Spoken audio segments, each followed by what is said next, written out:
Greetings and salutations, everyone. Mike Uyak here for another episode of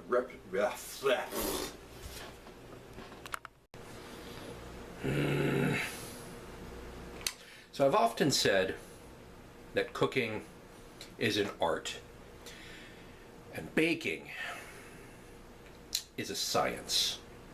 And I say that because with cooking, you can play with the recipe a little bit. You can play around with proportions.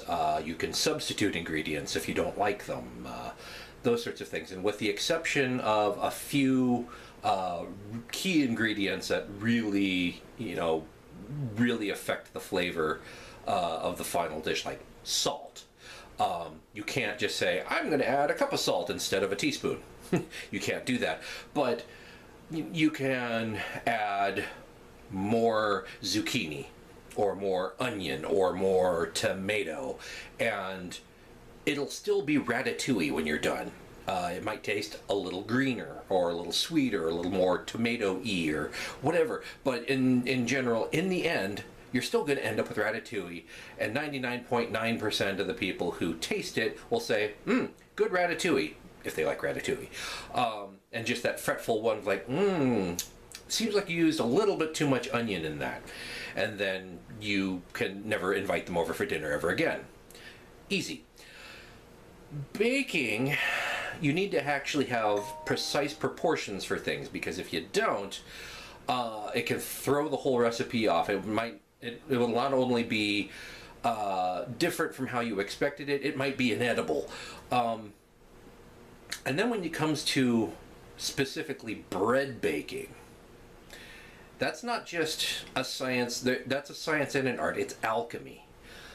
Because not only are you dealing with precise proportions of things, having to knead it just the right amount to develop the gluten so it actually rises properly, and oh, by the way, you're dealing with something that's very much alive, the yeast. You're depending on another life form for your dish to actually turn out right. So when you're attempting to make bagels, that is not the thickness of a bagel. That's not even the thickness of an English muffin. That's like an Australian toaster biscuit. And this is also not the texture of a bagel either. There's a learning process involved. And in this particular project where I decided, I'm just going to make my own bagels. I've never done it before. How hard could it be? It's hard.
As you've seen in the previous video, there are a lot of steps involved.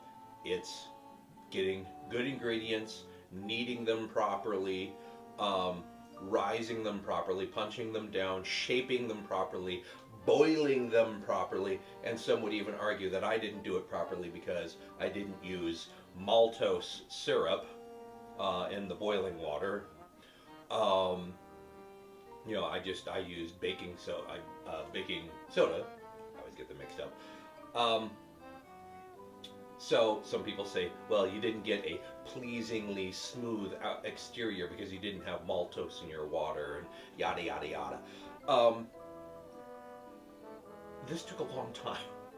This video, this recipe redemption video, I should say, took almost 2 months to make because of the issues that I had in learning how to make bagels. I'm not great at bread baking to begin with, and then bagels are just that one extra level higher.